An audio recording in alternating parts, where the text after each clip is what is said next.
తెగుళ్ళు అంటే దుంపకుళ్ళు మేడం. దుంపకుళ్ళు అలాగే ఏంటంటే ఈ దుంపకుళ్ళు అనేది మనము మొదటి నుంచి పంట ఆఖరి వరకు కూడా మనకి చాలా వరకు ఇవి తెగులు అనేది సోకుతూ ఉంటుంది. ముఖ్యంగా ఏంటంటే ముందు అంటే మనకి ఏదైతే ఉంటుందో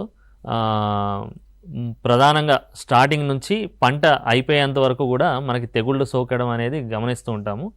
తెగుళ్ళు అనేది శిలీంధ్రం వల్ల వస్తుంది కాబట్టి ఈ తెగుళ్ళు నివారించుకోవడం ముఖ్యంగా ఏంటంటే నీరు ఇచ్చేటప్పుడు ఒకవేళ తెగుళ్ళు సోకింది అని మనకు తెలిసినప్పుడు నీరు అందించేటప్పుడు ఆ తెగుళ్ళకు సంబంధించిన శిలీంధ్రం ఏదైతే ఉంటుందో ఆ నీటి ద్వారా ప్రవహించే ఆస్కారం ఉంటుంది. కాబట్టి రైతు సోదరులు అది గమనించుకుంటూ తెగుళ్ళు సోకకుండా నీటి తడులు ఇచ్చుకునేటప్పుడు కూడా ఒకవేళ తెగుళ్ళు సోకిన ప్రదేశం నుంచి వేరే పంట అంటే మిగతా పంట వైపు నీరు వెళ్లకుండా కూడా మనం జాగ్రత్తలు తీసుకోవాలి.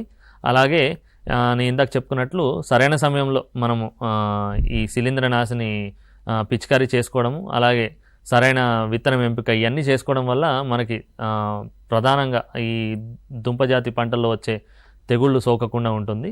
అలాగే మనము ఈ పంటలో వెళ్తున్నప్పుడు కానివ్వండి, పని చేస్తున్నప్పుడు కానీ పనిముట్లు కూడా ఒక్కొక్కసారి కారణం అవ్వచ్చు. ఈ కలుపు తీసే సమయంలో కానివ్వండి, ఇవి కానివ్వండి, మనకు ఒకవేళ తెగుళ్ళు సోకిన ప్రదేశంలో ఈ పనిముట్లు ఒకవేళ శిలీంధ్రాన్ని తాకినట్లయినా లేకపోతే ఏదైతే ఆశించిన పంటను తాకినట్లయినా మనం ముందు ఎక్కడైతే సోకని పంట ఉంటుందో అక్కడ కూడా వచ్చే ఆస్కారం ఉంటుంది. కాబట్టి పనిముట్లను కూడా ఆ రోజు పని అయిపోయిన తర్వాత వీలైనంతగా మనం దాన్ని కడుక్కోవడం, అలాగే దాన్ని శానిటైజ్ చేసుకున్నట్లయితే ఈ తెగుళ్ళు సోకకుండా మనం అరికట్టుకోవచ్చండి.